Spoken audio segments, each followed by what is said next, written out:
우리가 지금까지 사도행전 강의 5번을 했습니다. 오늘은 6번째 이제 강의인데, 아나니아와 삽비라, 성령님께 거짓말하다가 죽음, 이렇게 이제 제목을 잡았습니다.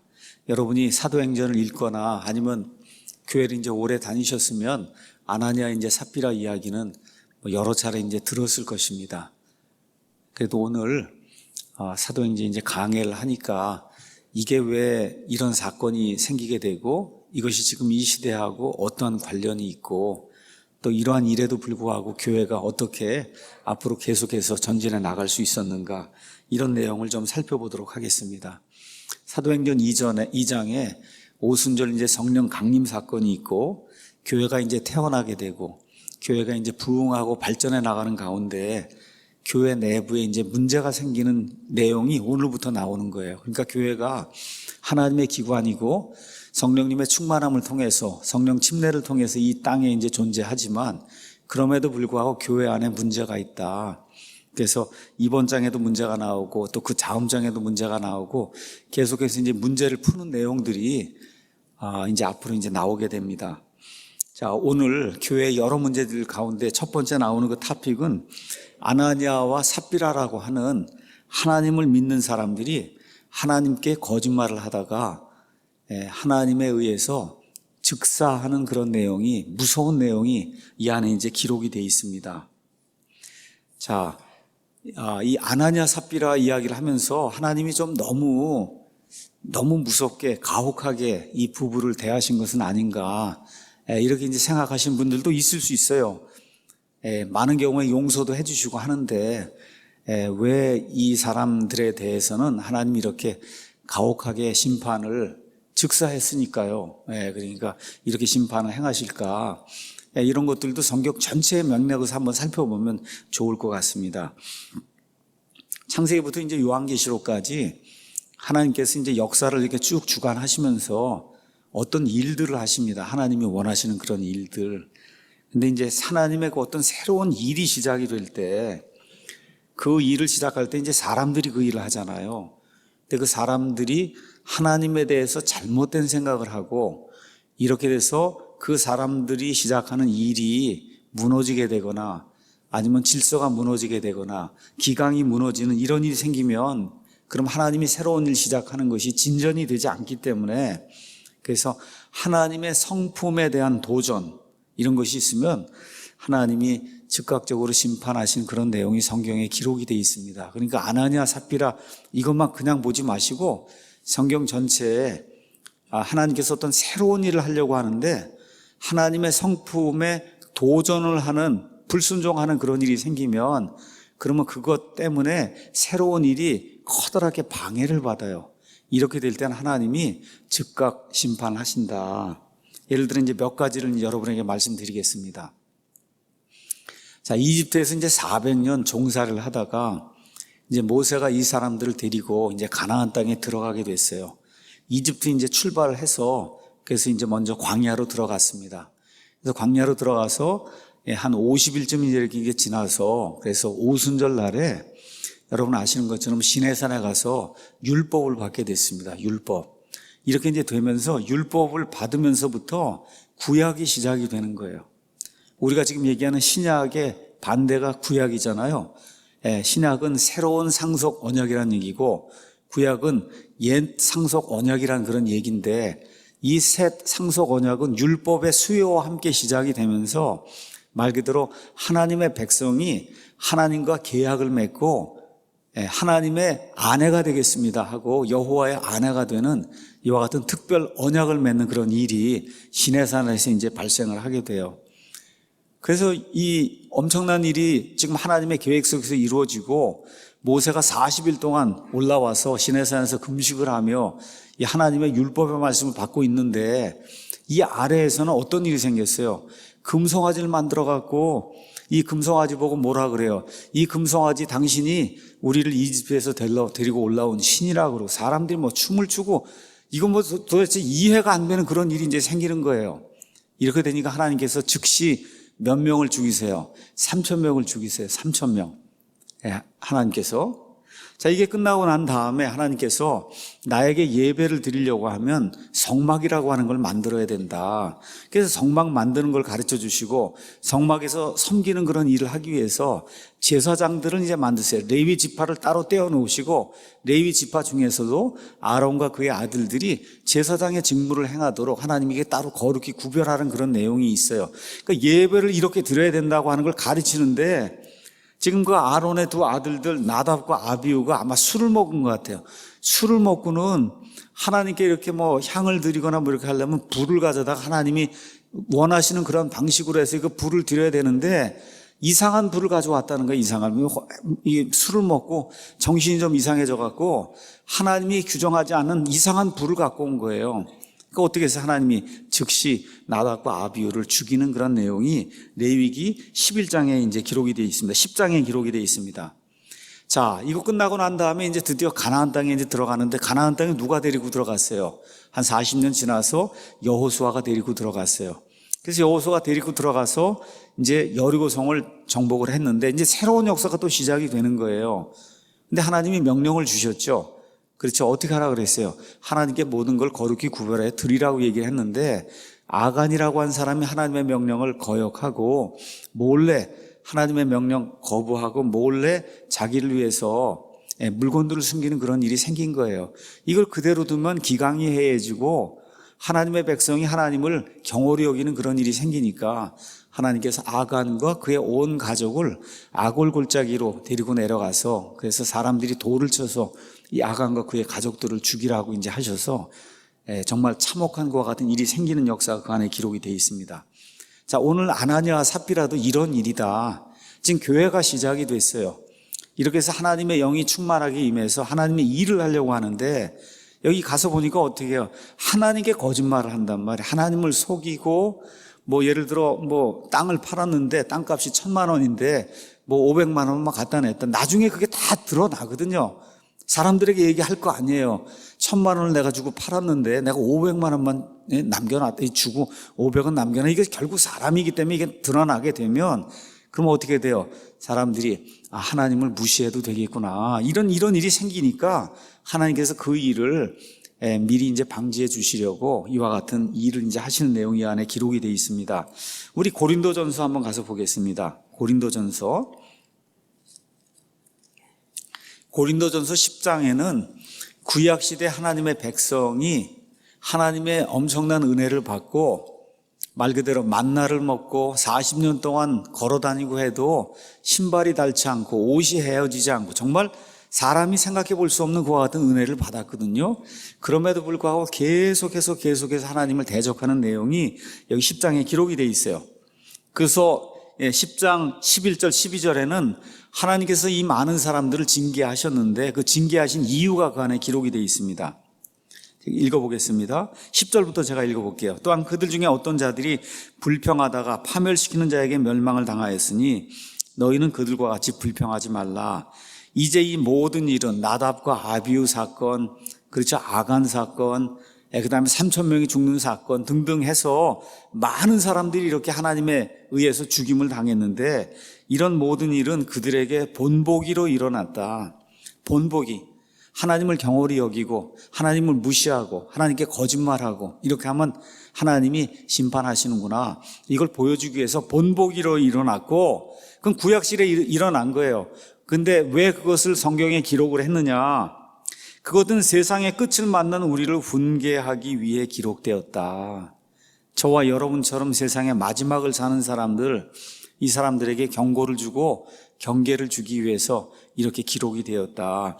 그런즉 스스로 서 있는 줄로 생각하는 자는 넘어지지 않도록 주의할지니라. 아나니아와 삽비라가 스스로 서 있다고 생각하다가 그러다 하나님의 심판을 당했거든요. 그러니까 저와 여러분도 마찬가지로 이 경고를 주기 위해서 하나님이 말씀을 주셨으니 그러므로 나는 스스로 서 있다고 생각하는 사람, 교만한 사람들은 조심하고 하나님을 무시하지 말라. 지금 그런 내용을 우리에게 이제 이야기해 주고 있는 거예요. 자, 가서 보니까 여기 5장 3절에 아나니아 삽비라 이 사건은 누구에 의해서 조장이 됐냐? 가서 보니까 사탄이 내 마음에 가득 찼다. 그러니까 아나니아와 삽비라 뒤에 하나님의 일을 망치려고 하는 사탄이 있었다고 지금 성경이 그렇게 이야기하고 있는 겁니다. 자, 그래서 마귀가 교회가 지금 막 형성이 돼갖고 막 부흥 발전해 나가고 핍박이 있음에도 불구하고 계속해서 교회가 성장해 나가니까 외부의 박해로는 교회가 성장하는 걸 막을 수 없다고 생각한 거예요. 그러니까 어떻게 해요? 내부에서 어떤 교란을 일으켜서 교회를 이제 망쳐놔야 되겠다 하고 생각하고는 아나니아 삽비라를 이제 동원해서 마귀가 자기의 일을 하려고 하는 그런 내용이 여기에 이제 기록이 되어 있습니다. 자, 이런 것들 보면서 저와 여러분이 기억해야 될 게 있다는 거예요. 심지어 구원받은 성도들의 마음에도 마귀가 작용을 해서 자기 뜻을 이루도록 사람들을 조절할 수 있구나. 이걸 저와 여러분이 기억해야 된다는 겁니다. 구원받은 사람들은 아예 병도 걸리지 않고 또 마귀의 시험에서 완전히 배제가 되고 그렇지 않다는 거예요. 예수님도 마귀에게 3번을 시험을 받으셨어요. 맞습니까? 예수님도 3번을 시험을 받으셨어요. 이걸 잘 기억을 하시고 우리 믿는 사람들에게도 이게 예외가 아니다. 어디 베드로전서 5장 8절에 가서 보시면 베드로가 이렇게 우리 믿는 사람들 위해서 훈계를 기록했습니다. 정신을 차리라, 깨어 있으라. 너희 대적 마귀가 울부짖는 사자같이 두루다니며 삼킬 자를 찾나니 믿음에 굳게 서서 그를 대적하라. 그러니까 지금 대적하라고 우리에게 이야기하는 거예요. 왜 그래요? 우리를 걸려 넘어지게 하려고 그렇게 노력하고 있기 때문에, 믿는 사람도 예외가 아니기 때문에 그렇다는 겁니다. 세상에 있는 너희 형제들도 동일한 고난을 겪는 줄 너희가 아느니라. 그래서 고난을 통해서, 어떤 경우 이와 같은 시험을 통해서 마귀가 우리를 무너뜨리기 위해 노력하고 있다는 거, 이거를 잊지 말라고 이제 성경 말씀이 이야기해주고, 특별히 에베소서 6장 10절에서 18절 말씀 가서 보시면 영적인 싸움을 해야 된다. 하나님의 말씀이 우리에게 이야기해주고 있어요. 이 세상의 영, 이 세상을 다스리는 그런 영이 우리를 그냥 두려고 하지 않는다는 거예요. 여러분, 이게 차별 금지가 제정이 되면 그러면 어떻게 해요? 목사가 이 자리에 서서 동성애는 죄입니다 얘기하면 그럼 어떻게 돼요? 감옥에 가야 돼요. 감옥에. 그렇죠? 왜 그래요? 동성애 하는 사람을 차별했다는 거예요. 목사가 이 자리에 서서 예수님만 통해서 구원받을 수 있다 그러면 잘못하면 징역 가요. 왜 그래요? 이슬람 믿거나 다른 사람들을 왜 차별했냐는 거예요. 예수님도 다 똑같이 구원이지, 그걸 어떻게 너희만 구원이 있다고, 너희만 예수님을 통해서 구원이 있다고 어떻게 그렇게 얘기할 수 있느냐. 이게 뭐예요? 증오 스피치, 증오를 불러일으키는 그런 말을 했다 그래서 잡혀간다는 거예요. 지금 마귀가 이 마지막 때에 정말 엄청난 일을 지금 하고 있어요. 우리 그리스도인들이 정신을 차리고 정말 깨어나서 이런 것 제정하려고 하는 그런 사람 막아야 됩니다. 맞습니까? 이번 4.15 총선 때는 그런 거 하겠다는 사람 뽑으면 안 돼요. 대한민국의 헌법을 지키려고 노력하는 사람, 예수님을 믿지 않아도 됩니다. 대한민국의 헌법을 지키려고 하는 그 사람을 뽑아야, 그래야 저와 여러분이 마귀의 괴계에 넘어가지 않아요. 이 나라를 지킬 수 있을 뿐만 아니라 믿음을 지킬 수 있습니다. 믿음 생활할 수 있어요. 그래서 이 마귀라고 하는 존재가 이게 보통 사람이 아니, 보통 존재가 아니다. 어떤 식으로든 지금 맨 마지막에 나타나선 이 동성애하는 문제, 낙태, 이슬람, 난민 문제, 이런 것들 가지고 소수자를 보호해야 된다 해갖고 다수자를 다 그 법으로 다수자를 다 범법자로 만들고 다수자를 횡포를 하는 그런 사람으로 만드는 이와 같은 계책을 지금 사용하고 있는 거거든요. 저와 여러분이 정신을 좀 차려야 됩니다. 자, 마귀는 예수님께서 직접 뭐라고 말씀하셨냐 하면 그는 처음부터 거짓말쟁이고 살인자라 그랬어요. 자, 여기 아나니아 삽비라 부부 보세요. 거짓말하다가 어떻게 둘 다 죽잖아요. 그러니까 지금 이 말씀을 보면서 이 뒤에 마귀가 있는데 결국은 마귀가 징계를 받는 거구나. 아나니아 삽비라가 죽임을 당하지만 여기 성경에 나와 있는데 거짓말쟁이고 살인자인데 그 일을 하려고 하다가 이 부부가 죽임당하는 걸 보고 하나님께서 이걸 다 아시고 뒤에서 마귀를 징계하시는 거구나. 이렇게까지 우리가 생각을 해보시면 좋을 것 같습니다. 자, 이거 지금 헌금하는 내용입니다. 지난주에 이제 말씀드린 것처럼 유대인들, 그 초대 교회 그 유대인들이 성전을 떠날 수가 없었어요. 예수님이 언제라도 오시면은 재림이 이루어지면 왕국이 이루어지기 때문에 떠나지 못하는 거예요. 그래서 어떻게 했어요? 다 자기 것을 가져다가 팔아서 거기 모여있는 모든 유대인들이 같이 먹고 살고 공동으로 생활하는 그와 같은 기간이 잠시 초대교회 시대에 있었다, 이렇게 말씀을 드렸어요. 어쨌든 헌금을 이제 한 겁니다. 자, 헌금을 하는데 예수님이나 성경 전체가 가르쳐주는 헌금의 원리는 내가 얼만큼 헌금했다, 이런 거를 나팔을 불지 않는 거. 그렇죠? 이걸 나팔을 불면 예수님이 뭐라 그래요? 그들은 이미 자기 보상을 받았다. 그러니까 너희가 구제를 하든지, 그렇죠? 너희가 누구를 이렇게 해서 교회에 뭐 헌금을 하든지 뭘 하면은 나팔을 불지 말라는 거예요. 내가 얼마 헌금했다, 얼마 헌금했다. 이렇게 하면 자기 영광을 본인이 다 차지하는 건데, 이렇게 되면 하나님이 영광을 받지 못하기 때문에 그렇게 하지 말라고. 여러분이 한번 마태복음 6장 1절에서 4절 있는 말씀 가서 보시면 알 수가 있어요. 자, 그런데 바리새인들은 그렇게 하지 않았어요. 어떻게 했어요? 내가 얼마를 헌금을 했습니다. 일주일에 몇 번 금식을 했습니다. 11조를 얼마만큼 했습니다. 심지어 우리 집에 콩이 10개가 이렇게 났는데 그 10개 중에 한 개도 내가 바쳤습니다. 이것까지 다 일일이 사람들 앞에서 나팔을 불었단 말이에요. 그게 누가복음 18장에 이제 나오는 거예요. 근데 예수님 뭐라 그래요? 그 바리새인이 하나님 앞에 의롭게 되지 않고, 그래서 하나님 앞에 나와서 가슴을 치는 그 세리가 하나님 보시기에 의롭다고 인정을 받았다. 그런 말씀이 이제 성경에 기록이 되어 있습니다. 그래서 사람들의 칭찬을 받는 거, 이걸 저와 여러분이 교회에서 조심해야 됩니다. 왜 지금 이런 이야기가 나오냐? 우리 여기 4장에 가서 보시면 4장 끝부분에 어떤 사람이 나와요? 바나바가 나오잖아요. 근데 바나바가 뭘 했다 그래요? 소유물이 있어서 그 소유물을 팔아갖고 교회에다 바쳤다, 그 얘기가 나오잖아요. 그러니까 지금 그 얘기가 끝나고 나서 곧바로 아나니아 삽비라 이야기가 나오는 거예요. 그러니까 무슨 생각이 여러분들이, 아나니아 삽비라도 바나바처럼 뭘 이렇게 팔았다고 해 그거 갖다 이렇게 교회에다 내면은 사람들이 나를 높이 알아주겠구나, 이런 생각을 한 거예요. 이렇게 해서 일단 갖다 바친 겁니다. 바쳤는데 팔고 나니까 돈이 너무 컸던 거예요. 그러니까 1,000,000원쯤 나오니까 500만 해갖고 그냥 가져다 내고 생색 내고 사람들한테 인정을 받고 500은 너무 내가 너무 희생하는 것 같으니까 안 되겠다, 이런 생각을 한 겁니다. 앞뒤 문맥상 지금 그렇게 돼 있어요. 자, 그래서 헌금의 동기가 지금 좀 잘못되어 있는 게 아닌가. 여기 아나니아 삽비라가 돈을 가져다 바친 그 동기 자체가 이렇게 앞뒤 문맥상으로 봤을 때 나도 이걸 갖다 내면은 우리 이 예루살렘 교회 사람들이 나를 인정해 주지 않겠느냐, 이런 마음이 작용한 걸로 우리가 유추를 이제 해볼 수가 있습니다.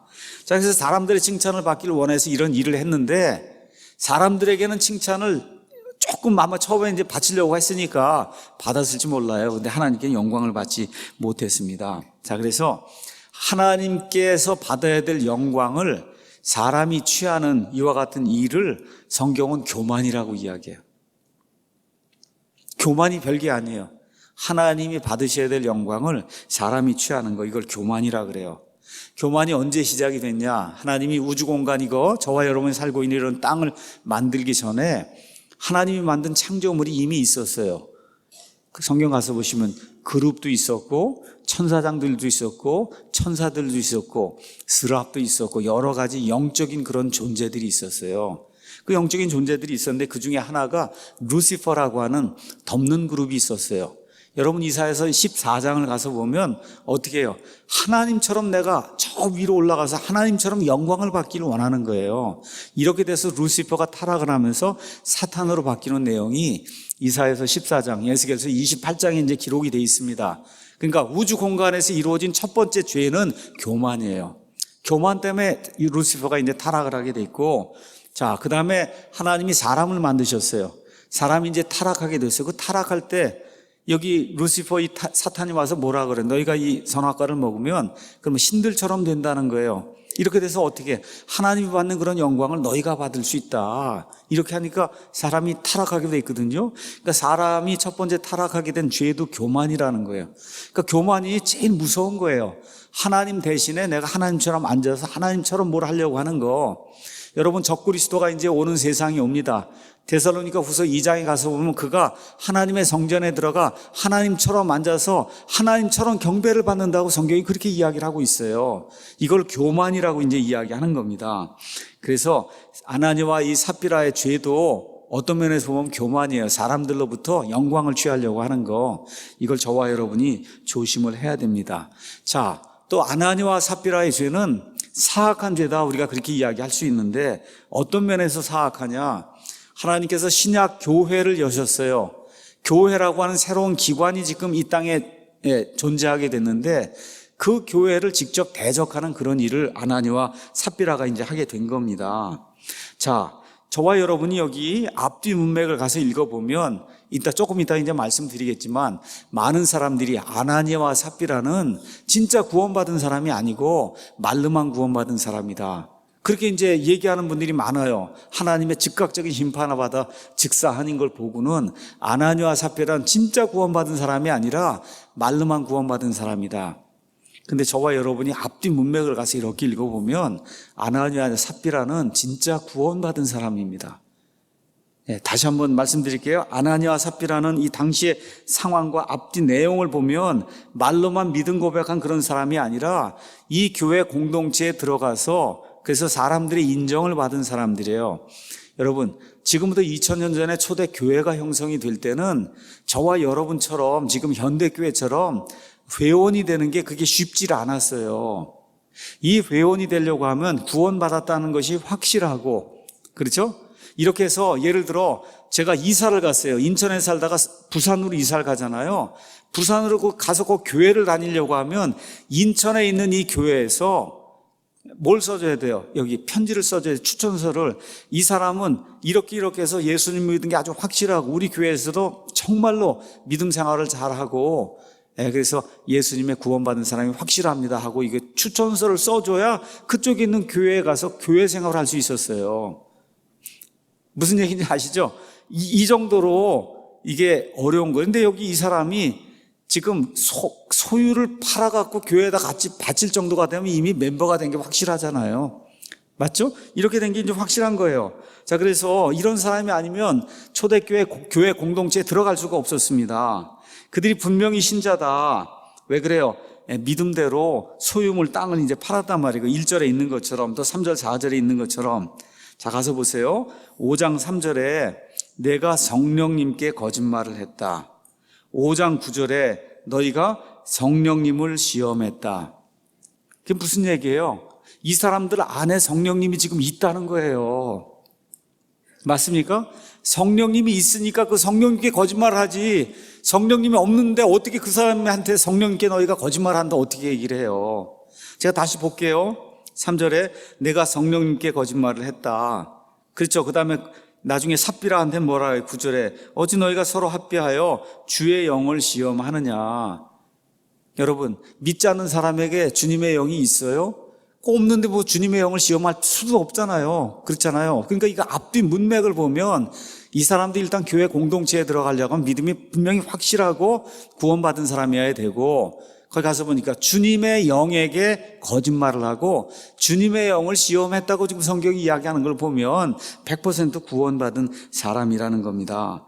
자, 그런데 이 사람들이 교회가 형성이 돼서 교회가 지금 막 전 세계로 퍼져나가려고 하는 이런 시점에 교회에 커다란 해악을 저질렀다는 거예요. 그래서 하나님이 이 두 사람을 죽이는 내용이 그 안에 기록이 되어 있습니다.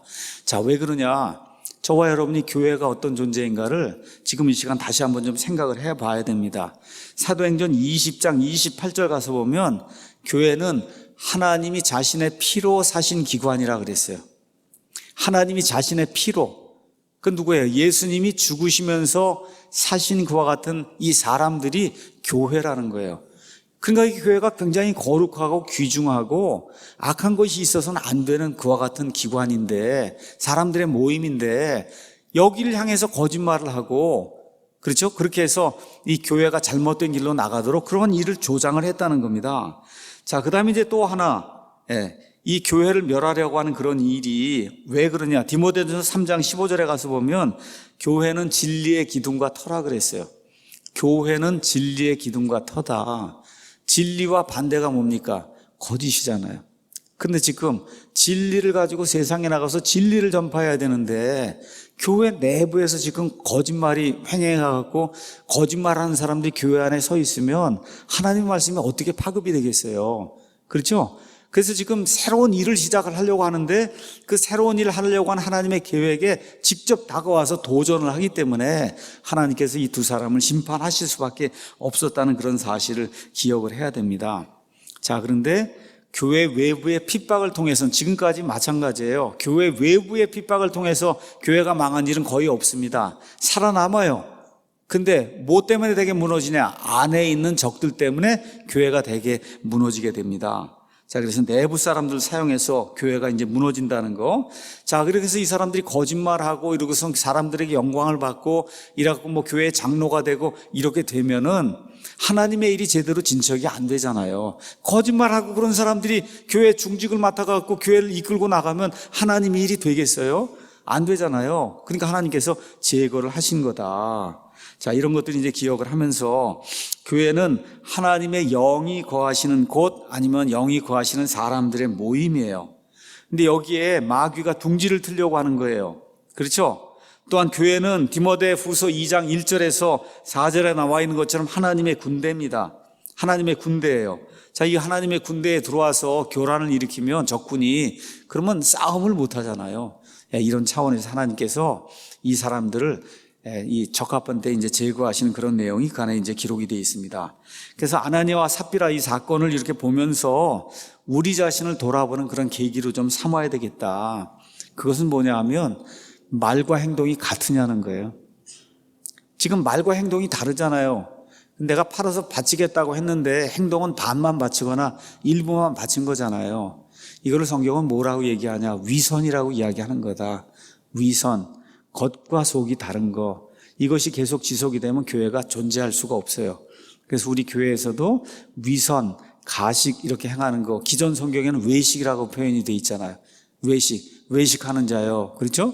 그래서 외식은 좋지 않다고 그러잖아요. 보통 사람들이 집에서 먹는 게 좋다. 그렇죠. 외식. 그 외식이 아니고 똑바로 번역을 하면 위선입니다. 위선. 아시겠죠? 위선을 버려야 된다. 그러니까 예수님이 가장 미워하신 거, 여러분 사복음서에 가서 보시면 위선자를 제일 미워하시잖아요. 위선자.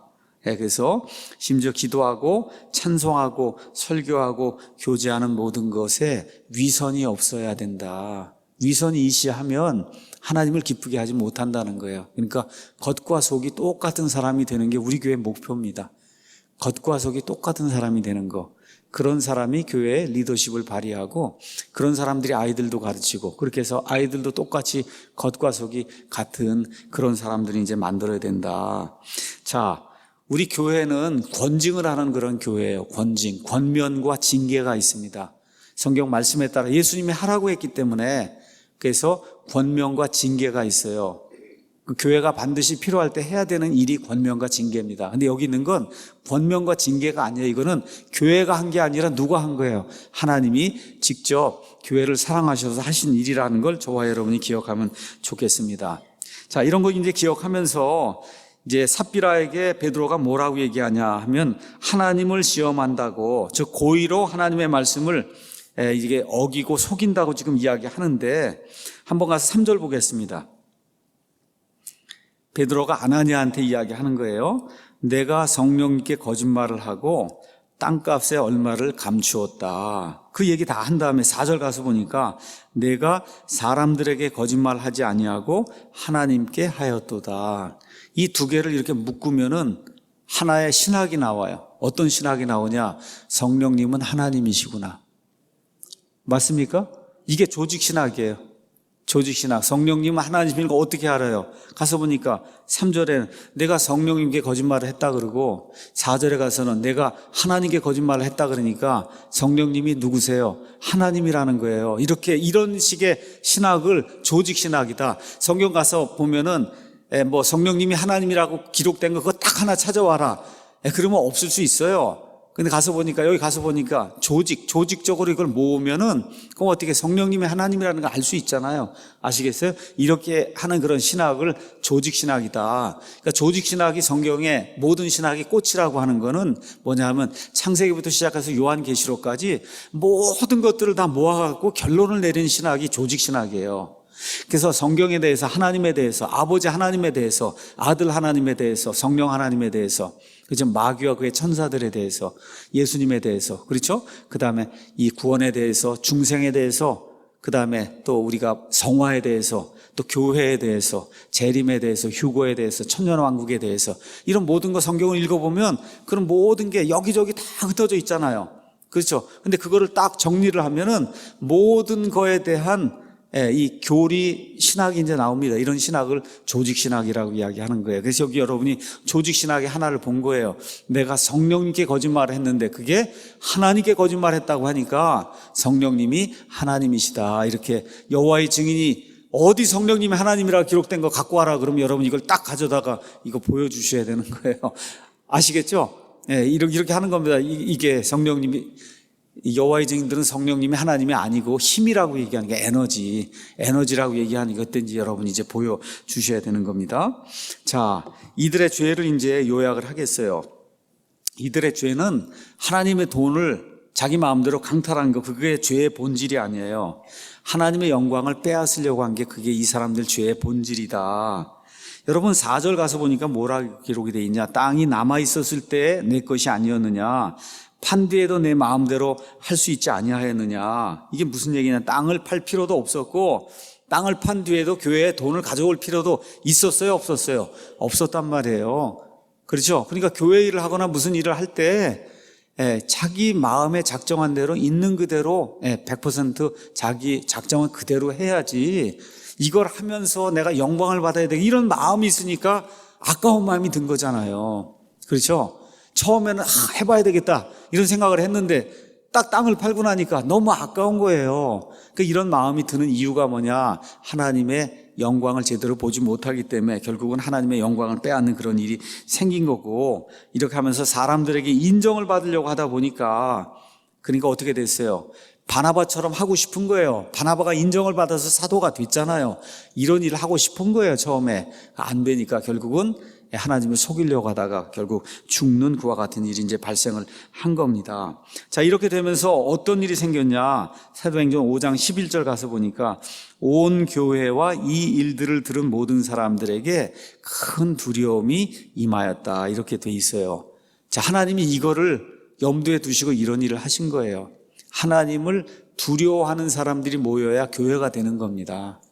하나님을 두려워하는 사람들.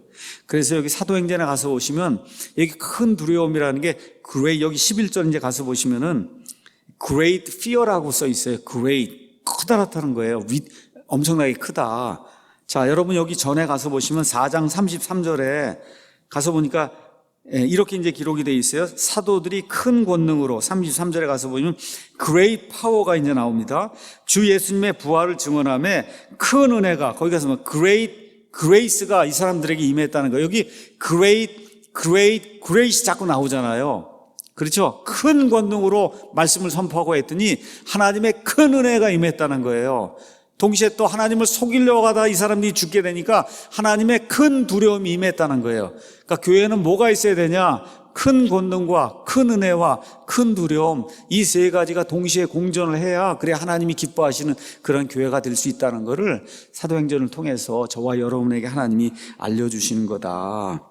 이걸 이제 기억을 하시고, 자, 많은 사람들이 이제 이 아나니아 삽비라 이야기가 나오면 궁금해하는 게 있죠. 아까 말씀드린 대로 이 사람들 구원받은 사람이냐, 그렇죠? 구원받지 못한 사람이 아니냐.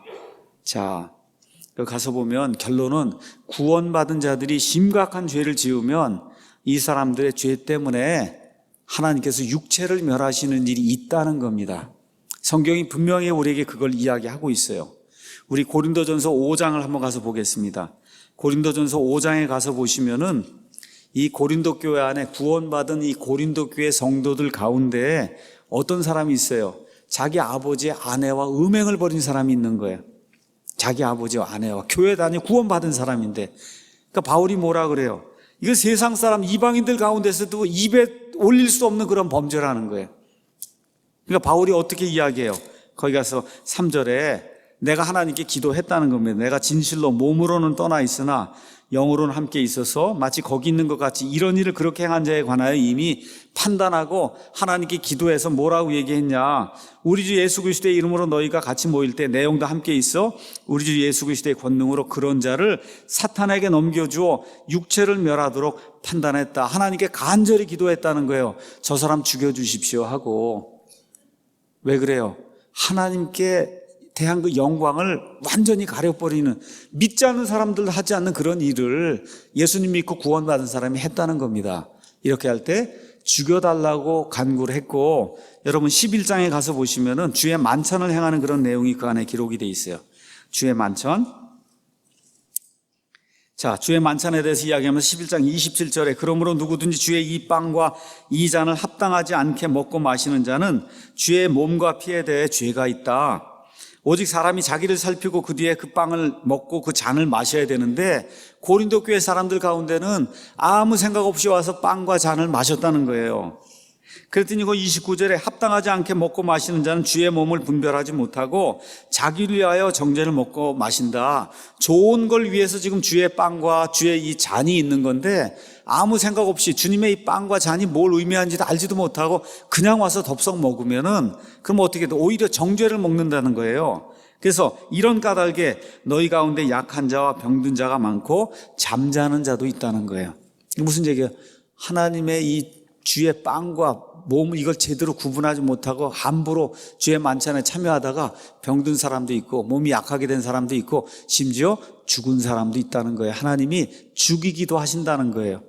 여기 앞뒤 내용이 누구에게 주시는 내용에 너희 나오니까 어떤 사람이에요? 구원받은 사람이잖아요. 구원받은 사람인데 하나님 보시기에 너무 심각한 그런 죄를 지으면은 그럼 하나님이 육체를 죽일 수도 있다. 이걸 기억하라는 겁니다. 그래서 31절에 만일 우리가 우리 자신을 판단하려 하면 판단을 받지 아니하려니와, 여기 판단은 죽는 거 얘기하는 거예요. 만일 우리가 판단을 받으면 죽으면, 아나니와 삽비라처럼 죽으면, 여기 있는 그 주의 만찬 하다가 잘못해서 죽은 그런 사람처럼 죽으면 우리가 죽게 징계를 받았나니 이것은 우리가 세상과 함께 정죄를 받지 않지, 세상 사람들이 받는 그런 정죄 우리가 받지 않도록 하기 위해서 하나님이 더 많은 죄 짓지 말라고 죽이신다는 거예요. 여러분 이해하시겠죠? 이런 일들이 있습니다. 자, 요한일서에는 이걸 이렇게 표현했어요. 오늘 우리가 아침에 읽었던 요한일서 5장에는 이런 말씀이 기록이 되어 있습니다. 16절에, 5장 16절에 어떤 사람이 자기 형제가 사망에 이르지 아니하는 죄 짓는 것을 보거든 그는 간구할 것이요, 그러면 그분께서 사망에 이르는 죄를 짓지 않는 자들로 인하여 그에게 생명을 주시리라. 사망에 이르는 죄가 있는데 나는 그가 그것으로 인해 기도하라고 말하지 아니하노라. 모든 불의가 죄로되 사망에 이르지 아니하는 죄가 있다. 이게 무슨 얘기예요? 형제가 하나님의 심판을 받아 육체를 하나님이 죽이실 정도의 그 같은 악한 죄를 저지른 그런 경우가 있단 말이에요. 이런 건 기도하지 말라는 거예요. 이런 건 기도하지 마라.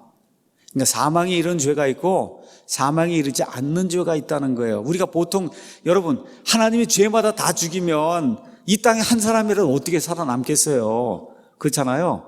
그러니까 하나님이 오실 때 악한 죄가 있고 너무 심각한 그런 나답과 아비후의 죄가 있고, 그렇죠, 이 아나니와 삽비라 같은 이런 죄가 있고 주의 만찬이 막 행해지고 고린도 교회가 형성이 되는데 하나님이 그걸 멸시하는 그런 사람들이 있으니까 하나님이 본보기로 몇 사람을 죽였단 말이에요. 그렇죠. 이렇게 해야 정신을 차리니까 이렇게 했단 말입니다. 그래서 그런 일을 저지르는 그런 죄에 대해서는 그건 기도할 필요가 없다. 그거 외에 나머지는 형제가 회개하고 돌아올 수 있도록 기도하라는 거예요. 그래서 사망에 이르는 죄가 있고 사망에 이르지 않는 죄가 있다. 여기 나오는 사망은 앞뒤 문맥으로 보면 육체의 죽음을 이야기하는 겁니다. 육체의 죽음.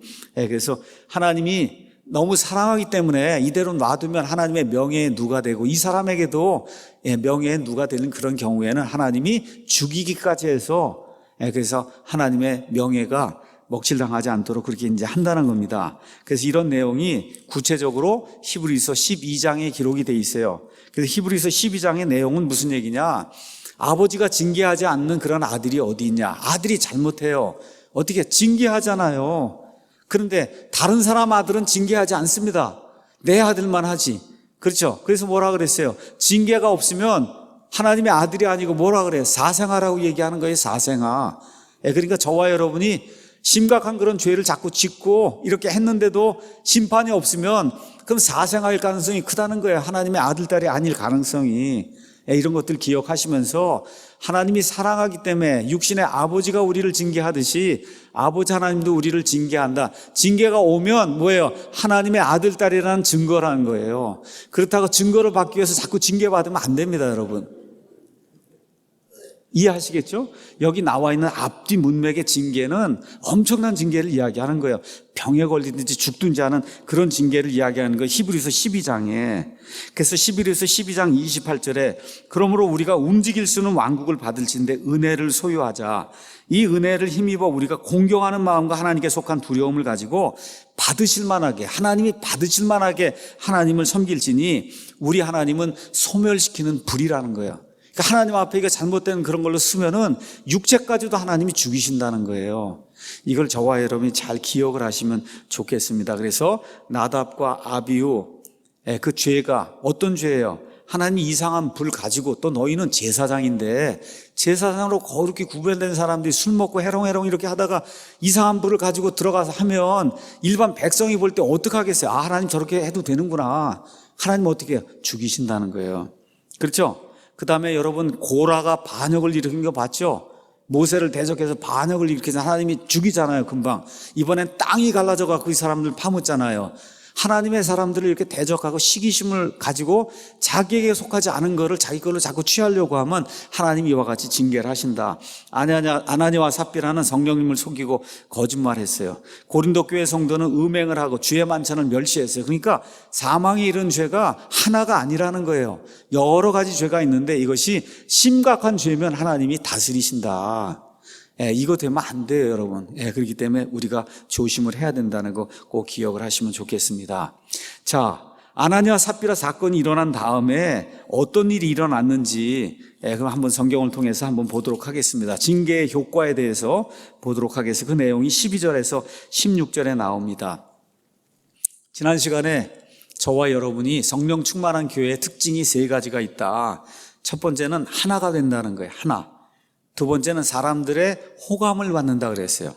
세 번째는 그렇게 돼서 교회가 성장을 한다 그랬어요. 이게 성령 충만한 그런 교회의 보편적인 특징이다. 그렇게 얘기했어요. 자, 지금 마귀가 교회를 무너뜨리려고 하다가 결국은 이 아나니아와 삽비라가 하나님의 징계를 받았습니다. 자, 징계를 받았는데 그렇게 돼서 교회가 평안하게 되니까 여기 12절 가서 보니까 어떤 일이 생겼어요? 그들이 다 한 마음이 됐다. 아, 여전히 연합이 돼서 하나가 되는 일이 지속이 됐구나. 그래서 13절에 나머지 사람들 중에는 감히 그들에게 연합하는 사람이 없었는데 백성은 그들을 칭송했어요. 아, 호감을 받았구나. 여전히 호감을 받은 거예요. 그렇죠? 그 다음에 이제 어떤 일이 생겼어요? 증대가 이루어져야 되는데 14절 가서 보니까 믿는 사람들이 주께 더 많이 더해졌다는 거예요. 그러니까 이 아나니아와 삽비라 사건을 그대로 두고 하나님이 징계하지 않았으면은 이 일이 이루어지지 않는다는 거예요. 교회가 하나 되는 거. 그렇죠. 사람들에게 호감을 받는 거. 그 다음에 이 일로 인해서 주님의 교회가 증가하는 그런 일이 생기지 않는다는 거예요. 그런데 하나님께서 이 사람들을 징계하고 나니까 어떤 일이 생겨 그대로 유지가 되는 거예요. 어떻게 하나가 되고 사람들에게 호감을 받고 사람들이 많이 더해지는 그런 교회로 남는 게 이 안에 이제 기록이 되어 있습니다. 또 특별히 수많은 사람들 구원받았는데 지금까지 여자들이 구원받았다는 이야기는 여기 나오지 않았어요, 사도행전에. 근데 처음으로 여기 가서 보니까 믿는 사람들이 주께 더 많이 더해졌는데 남자와 여자의 큰 무리가 더해졌다 해서 여자들도 구원받은 그런 사실이 이 안에 성경에 기록이 돼 있어요. 지금부터 2000년 전에 여러분 아시는 것처럼 예수님 당시만 해도 여자는 사람의 수에 들어가질 않았잖아요. 빵을 먹은 사람 수를 세도 누구만 세요? 남자만 세잖아요. 여자와 아이들은 제외하고. 이러던 시대에 이제 어떻게 돼요? 여자들이 구원받은 것까지도 지금 누가가 기록을 하면서 이 여자들의 인권이 이 기독교를 통해서 급속도로 신장이 되는 그런 모습이 이 안에 이제 기록이 되어 있습니다. 그래서 사도행전에는 이 누가가 적어도 10번 이상이나 여인들 이야기를 자세히 적어요. 자주장사 루디아 이야기도 적고, 그렇죠? 이렇게 자세히 적으면서 하나님께서 남자와 여자의 차별을 두지 아니하시고, 그 당시에 그거 생각해 볼 수도 없는 거거든요. 그래서 새로운 그런 시대를 여시면서 하나님이 남녀노소 구분하지 아니하고 구원하시는 그런 내용이 이 안에 이제 기록이 되어 있습니다. 자, 이러면서 어떤 일이 생겼냐 하면 15절에 그들이 병든 사람들을 거리로 데리고 나가서 침상과 자리에 누이고 베드로가 지나갈 때 최소한 그의 그림자라도 그들 중에 몇 사람에게 덮이기를 바랐다는 것. 베드로의 그림자만이라도 좀 덮이면은 그러면 정말 병이 낫는 그런 일이 생기기 때문에 그런 일을 바랐다는 거예요.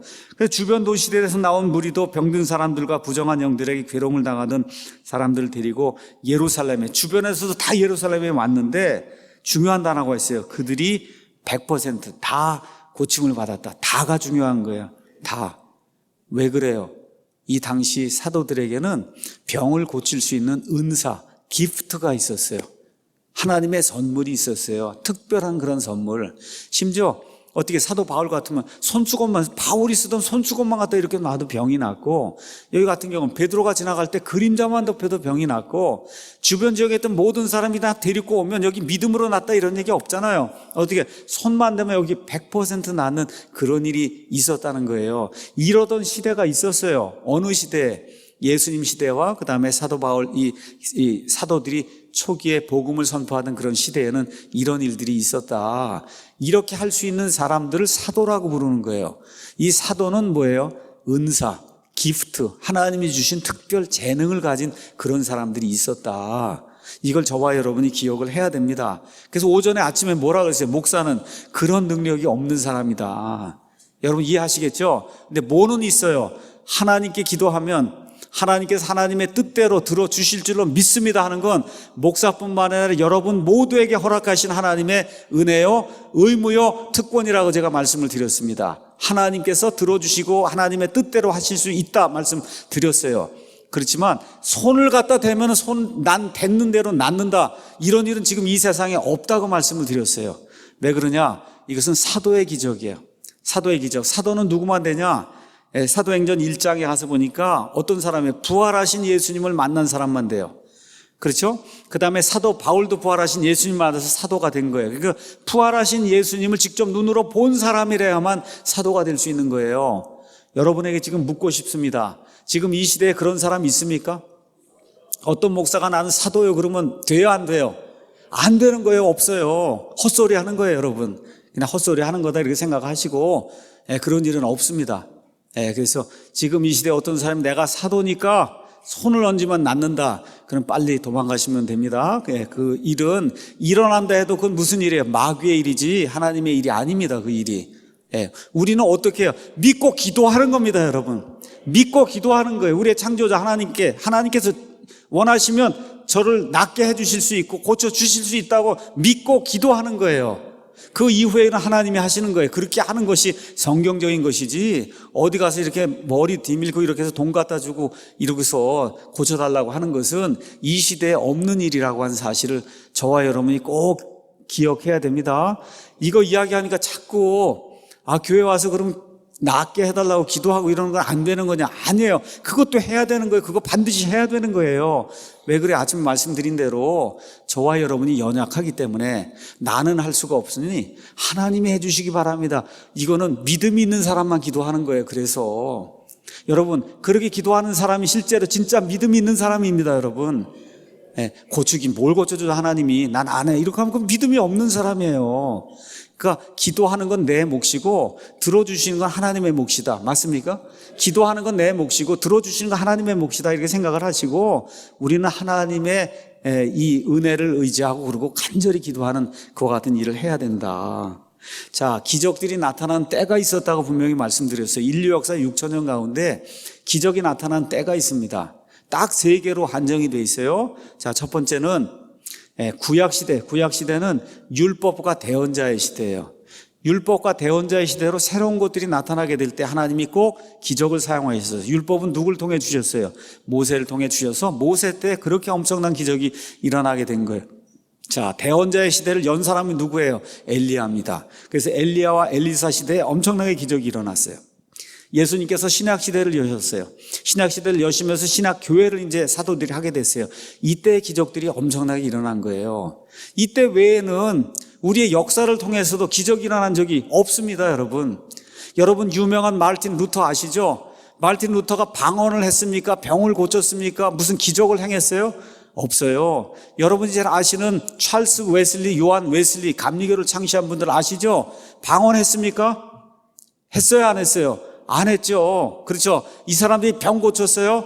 병 고치는 은사가 있었어요? 없었습니다. 그렇죠, 여러분? 찰스 스펄전, 방언했어요? 못했습니다. 병 고치는 은사 있었어요? 못했어요. 심지어 자기 병도 못 고쳐서 이 통풍 때문에 가서 그냥 끙끙거리고 몇 달씩 호텔에 가서 특별한 그런 안식을 취하고 그것도 뭐 고치지는 못해갖고 자기 병을 이렇게 고생했던 사람이 찰스 스펄전이에요. 여러분, 말틴 로이드 존스가 20세기의 가장 유명한 설교자입니다. 방언합니까? 못합니까? 방언해요? 못해요? 못하는 게 정상이에요, 여러분. 못하는 게 정상이에요. 왜 그러냐? 지금 시대엔 방언이 필요한 시대가 아니기 때문에 못하는 게 정상이에요. 그 말틴 로이드 존스가 병 고치는 은사가 있었어요? 아니에요. 못 고쳤어요. 자, 제가 무슨 얘기를 하려고 하는 거냐? 병 고치곤 하는 그런 특별한 기적의 은사가 나타나는 특별한 때가 있었다는 거. 그걸 기억하고 그 때가 아닐 때, 또 그때 중에도 고침을 받은 사람 몇 명 안 돼요. 나머지 사람들은 어떻게 하나님께 병 고침을 받았어요? 어려움 어떻게 하나님을 통해서 이렇게 치유가 됐어요? 하나님께 간절히 기도하고 하나님이 원하시면 고쳐주시고 하나님 원하시면 들어주신 거예요. 그걸 저와 여러분이 기억하시고 인류 초기부터 시작해서 맨 마지막 때까지 우리는 믿음을 가지고 우리가 연약하기 때문에 우리보다 훨씬 강력하신 그 하나님께 어려움을 당하면 기도하는 거다. 그게 병이든 뭐 재정의 문제 뭐든지 나는 할 수가 없으니 하나님께서 해주시기 바랍니다. 그렇죠? 이런 것들이 이제 사도행전 읽으시면서 이 사도행전의 때와 지금이 이런 것들이 다르다고 하는 것을 정확하게 이해를 하고 그리고선 성경 말씀을 바르게 이제 해석을 해야 됩니다. 자, 이것과 함께 저와 여러분이 이제 기억해야 될 거, 바울 같은 경우도 나중에 병 고쳐요, 못 고쳐요, 바울이? 자기 병도 못 고치잖아요. 그렇죠? 하나님께 3번 기도하고 하나님이 내 은혜가 내게 족하다니까 그걸 다 끝이지 못 고쳤어요. 바울과 함께 늘 다니던 드로비머라는 사람이 있어요. 디모데 후서 가서 보세요. 드로비모가 병들어서 그래서 밀레도에 두고 왔다. 못 고칩니다. 디모데 이 위에 자주 생기는 그런 병이 있었어요. 바울이 안수해서 고쳐요? 못 고쳐요. 그래서 이 모든 것들이 끝나는 그런 시기가 있다는 것을 저와 여러분이 기억을 해야 됩니다. 그래서 성경을 있는 그대로 이렇게 보고, 그렇죠? 이것이 내 때에 맞는 것인가 아닌가 이런 것들을 잘 기억을 하고 그리고 적용을 해야, 그래야 저와 여러분이 성경을 바르게 이해할 수 있고 하나님의 올바른 경륜 가운데서 흔들리지 않는 그런 믿음 생활을 할 수 있다는 거, 이거를 기억하시면 좋을 것 같습니다. 자, 마지막으로 하나만 이야기하고 마칩니다. 자, 이렇게 해서 병이 나을 수도 있고 병이 낫지 않을 수도 있어요. 자, 중요한 것은 뭐냐? 병이 나아도 죽습니다, 결국. 그렇죠? 병이 안 나아도 죽어요. 그렇죠? 결론적으로 무엇을 말씀드리냐? 병이 낫고 안 낫고 하는 거, 이것을 뛰어넘는 어떤 것이 있어야 되냐? 죄병을 완전히 고치는 그런 일이 먼저 있어야, 그래야 저와 여러분의 영혼에 평안이 생길 수 있는 거다. 언제 죽어도, 어떤 병에 걸려도 기도를 해도 하나님이 들어주지 않으실 수도 있잖아. 바울도 안 들어줬잖아요. 그렇죠? 그런 일이 생길 수도 있잖아요, 여러분. 그렇죠? 이럴 때 그래도 평안한 가운데 하나님께 나아갈 수 있는 그런 길이 그리스도인들에게 열려 있는 거예요. 제 아버지, 제 어머니가 지금 36년생이니까 우리나라 나이로 만으로 이제 84, 우리나라 나이로 이제 86 이렇게 되고, 제 장인어른은 만 90살이에요. 근데 지금 뭐 7, 8년째 우리 어머니도 7, 8년째 움직이지 못하고 그냥 누워 있고 제 장인어른도 누워 있어요. 제가 가서 하나님께, 하나님 꼭 살려주셔서 발목에 힘을 얻고 일어날 수 있도록 그렇게 해달라고. 여러분, 제가 그렇게 기도하면 하나님을 시험하는 겁니다. 아이고, 목사가 그걸 왜 기도를 안 하느냐고. 여러분, 그런 기도는 안 해요. 왜 그래요? 그건 하나님을 시험하는 거예요. 하나님을 시험하는 거. 그러니까 잘 구분을 하셔서 내가 기도해야 될 때가 있고 기도해야지 않아야 돼. 그러니까 제가 가서 어떻게 기도해? 하나님께 지금까지 평생을 지켜주셔서 정말 감사합니다. 그렇죠? 지금 이렇게 어려운 가운데 있는데, 그래서 건강하게 아픈 걸 모르고 계시니까 그게 얼마나 감사한지 몰라요. 그래서 하나님께 올라갈 때까지 이렇게 건강하게 영원히 평안한 가운데 이렇게 살다가 올라갈 수 있도록 하나님 도와주세요. 제 어머니께 제가 그렇게 기도하지 발목에 힘을 얻고 다시 일어나 이런 기도는 안 합니다, 여러분. 제가 믿음이 없어서 그런 것이 아니라 그거는 하나님을 시험하는 기도라고 생각해서 안 해요. 그러니까 여러분이 이런 것들을 잘 판단을 하고, 그래서 하나님께 간구할 때가 있고, 간구할 그와 같은 내용이 있고, 간구해서는 안 될 때가 있고, 이런 것들을 잘 이렇게 구분해서, 그래서 하나님 앞에서 뭐라 그럴까, 평온한 그런 믿음 생활을 하는 저와 여러분이 되기를 다시 한번 예수님의 이름으로 기도합니다. 기도하고 마치겠습니다.